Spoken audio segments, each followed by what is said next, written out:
জানাই স্বাগতম। আলোচনা করব মূলত যে বিশেষ রাশিটিকে নিয়ে। সে রাশিটি অবশ্যই তুলা রাশি, যার থাম্বনেল আপনারা অবশ্যই দেখে নিয়েছেন।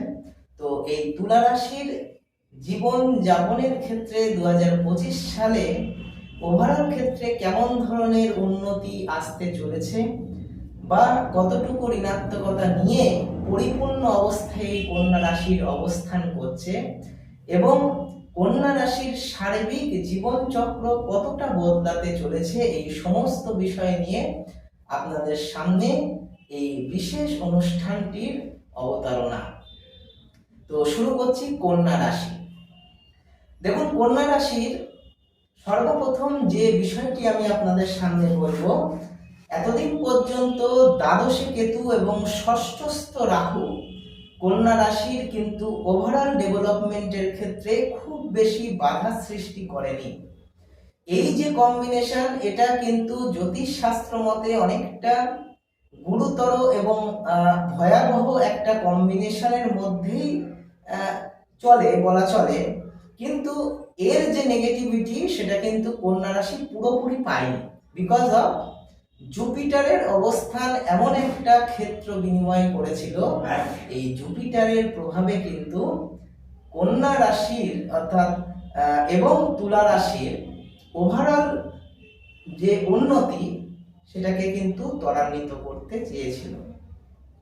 তো সর্বপ্রথম যেটি আমি বলবো সেটি হচ্ছে, এই আগামী 2025 সালে তুলা রাশির জাতক বা জাতিকার কোন কোন ক্ষেত্রে রাশিচক্রে বিরাট পরিবর্তন আসতে চলেছে। দেখুন, সর্বপ্রথম যেটা আমি বলবো সেটা হচ্ছে একাদশ ভাব আমাদের আয়ের ভাব, এবং এই একাদশ ভাব যদি কারো স্ট্রং হয় তাহলে নিশ্চিতভাবে বলা যায় তার কিন্তু আর্থিক উন্নতি, সম্পদের ক্ষেত্রে অর্থাৎ রিসোর্সফুলনেস এর ক্ষেত্রে অনেকটাই উন্নতির জায়গা খুলে যাবে। অর্থাৎ মাল্টিপল সোর্স থেকে ইনকাম আসবে, মাল্টিপল পসিবিলিটিস আসবে এবং মাল্টিপল পিপলের দ্বারা তাদের কিন্তু আর্থিক উন্নতির জায়গা অত্যন্ত সাবলীল এবং স্ট্রং হবে।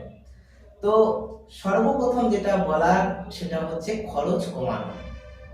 তুলা রাশির জাতক বা জাতিকার 2025-এর আফটার মে মাস খরচ কিন্তু কমবে, নিঃসন্দেহে খরচ কমবে।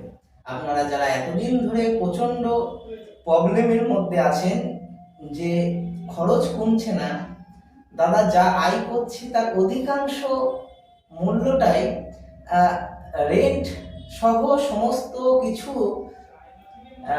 কন্ট্রোল করার ক্ষেত্রে চলে যাচ্ছে। অর্থাৎ আমাদের ইএমআই বা ঋণ বা তার সাথে বেসিক যে সমস্ত নিড আমাদের, সেগুলোতেই অধিকাংশ যে এক্সপেন্স সেটা হয়ে যাচ্ছে। অর্থাৎ উদ্বৃত্ত সেরকম কিছু থাকছে না। আমি অত্যন্ত নিশ্চিতভাবে বলছি, take my surety first that, যে আপনাদের খরচ নিশ্চিতভাবে কমতে চলেছে এবং কিছুটা উদ্বৃত্ত ধন আপনাদের কিন্তু থাকবে। এবার প্রশ্ন হচ্ছে, এই যে উদ্বৃত্ত ধন আপনাদের 2025 সালের আফটার মে মাসের পর থেকে কিছুটা বাড়তে চলেছে, এই ধনটা আপনারা কিভাবে ইমপ্লিমেন্ট করছেন? দেখুন, কন্যা রাশির কিন্তু রাশিচক্রে একটি বিশাল অবদান আছে। কিসের ক্ষেত্রে? ইনভেস্টমেন্টের ক্ষেত্রে। এরা কিন্তু ইনভেস্ট সহজে করতে চায় না, কিন্তু যে পার্টিকুলার সেক্টর অফ পিপল তারা ইনভেস্টমেন্টের ক্ষেত্রে ইন্টারেস্ট বিয়ার করে, তারা কিন্তু ইনভেস্টমেন্টের ক্ষেত্রে আমি বলবো একটু সচেতনভাবে ইনভেস্ট করতে। বিকজ আপনাদের রাশিচক্রের একাদশ ভাবে কিছু সময়ের জন্য কিন্তু নিজস্ব অবস্থায় আসতে চলেছে, যার প্রভাবে আপনাদের কিন্তু খরচ যেমন কমবে, তার সাথে সাথে ইনভেস্টমেন্ট যেটা আপনি করতে চলেছেন সেটির ক্ষেত্রে পজিটিভিটি তো আছেই, কিন্তু যদি সঠিক হারে ইনভেস্টমেন্ট না হয় তাহলে কিন্তু নেগেটিভও হতে পারে। সুতরাং ইনভেস্টমেন্টের ক্ষেত্রে আমি বলবো একটু বুঝে শুনে ইনভেস্ট করবেন। দ্বিতীয়ত যেটা, খরচ তো আপনার কমবেই, আমি বলছি নিশ্চিতভাবে বেশ কিছু প্রবলেম যেগুলো ফেস করে চলেছেন সেগুলো কিন্তু অনেকটা রিকভার হবে। দ্বিতীয় যে বিষয়টি আমি বলবো, তুলা রাশির ক্ষেত্রে সেটা হচ্ছে হেলথ রিলেটেড ইস্যুস। দেখুন, সুস্থ তো আমরা সকলেই থাকতে চাই। আমাদের সব থেকে বেসিক নিডের মধ্যে যদি সর্বপ্রথম এ লিস্টেড কিছু থাকে সেটা অবশ্যই সুস্থ থাকা। দেখুন, তুলা রাশির জাতক বা জাতিকা এরা কিন্তু অনেকেই দীর্ঘদিন ধরে নানা রকম প্রবলেমের সাথে ভুগছে। যেমন এরা অনেকে কিন্তু পেটের বিভিন্ন অসুখের সাথে ভুগছে। এরা কিন্তু অনেক টেস্ট করেছে, অনেক ডায়াগনস্টিক করেছে এবং সেই সমস্ত টেস্টের মাধ্যমেও কিন্তু পেটের যে কোন রিলেটেড কোন প্রবলেম হয়েছে সেটা কিন্তু কোনোভাবেই এরা নিরীক্ষণ করতে পারছে না, যার প্রভাবে হেলথের ক্ষেত্রে এরা কিন্তু অত্যন্ত দুশ্চিন্তায় ছিলেন এতদিন, যাহা মে মাসের পর থেকে অনেকটা পরিমাণে রিকভার হওয়ার মতন পরিবেশ সৃষ্টি হবে। অ্যাটলিস্ট এটুকু আমি বলতে পারি যে প্রবলেমে আপনারা ভুগছিলেন সেই প্রবলেমটা কোথা থেকে আসছে, অর্থাৎ সোর্স অফ প্রবলেম কি, সেটা কিন্তু নিশ্চিতভাবে আপনারা নিরীক্ষণ করতে সম্ভবপর হবে। পরবর্তী যে বিষয়টি সেটা হচ্ছে সন্তান ভাব। দেখুন, 5th হাউসে আপনারা প্রত্যেকে জানেন যে আমাদের 5th হাউস হচ্ছে আমাদের সন্তান ভাগ্যকে নির্দেশ করে।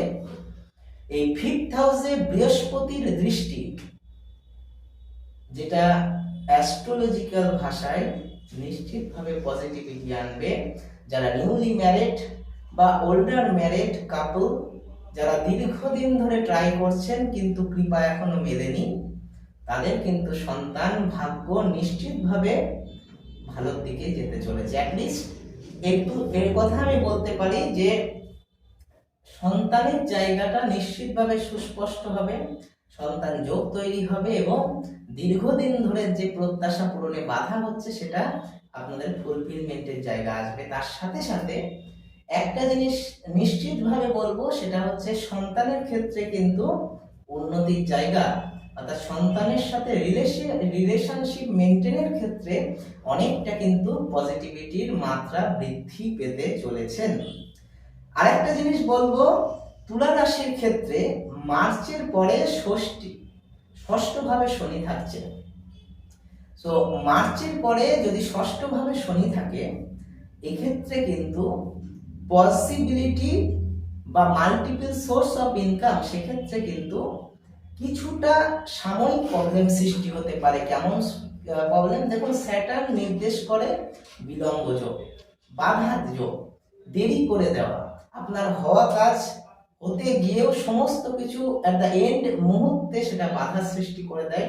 অর্থাৎ শনি যেখানে থাকবে সেই জায়গায় বা তার দৃষ্টি যেখানে থাকবে সেইখানে পসিবিলিটিস বা উন্নতির ক্ষেত্রে কিন্তু বিলম্ব সৃষ্টি করে দেবে। সুতরাং আমি বলবো, যাদের চাকরির ক্ষেত্রে উন্নতির প্রয়োজন তারা কিন্তু চাকরির ক্ষেত্রে উন্নতির পরিমাণ বা উন্নতির মাত্রা বা ইনক্রিমেন্টের ক্ষেত্রে কিছুটা বিলম্ব যোগের শিকার হতে পারে। এবং তার সাথে সাথে যেটা বলবো যে আপনাদের ওভারঅল ক্ষেত্রে মোটের উপর তো ভালো অবস্থানই আছে, কিন্তু কিছু ক্ষেত্রে অবশ্যই একটু নেগেটিভ আছে। সপ্তম ভাবে কিন্তু ম্যাক্সিমাম পসিবিলিটিস আসছে কোন ক্ষেত্রে? প্রেমের ক্ষেত্রে, দূরত্ব কমার ক্ষেত্রে। দেখুন, রিলেশনশিপ মেনটেনের ক্ষেত্রে আমি বলবো তুলা রাশি কিন্তু এরা অত্যন্ত দায়িত্বশীল, এরা কিন্তু অত্যন্ত দায়িত্ব নিয়ে নিজের রিলেশনশিপকে বাঁচিয়ে রাখার জন্য চেষ্টা করে। সেই যে প্রচেষ্টা কিন্তু সবসময় সফল হয় না, একথা সত্য। কিন্তু আমি বলবো 2025 সালের আফটার মে মাস আপনাদের রিলেশনশিপের ক্ষেত্রে একটি স্ট্রংনেস আসবে, আপনাদের বন্ডিং এর ক্ষেত্রে একটি স্ট্রংনেস আসবে এবং দুজনের মধ্যে যে আন্ডারস্ট্যান্ডিং এর ক্ষেত্রে প্রবলেম হচ্ছিল সেই আন্ডারস্ট্যান্ডিংও অনেকটা মাত্রায় বৃদ্ধি পেতে চলেছে। ভালো দিকগুলি লক্ষণীয়।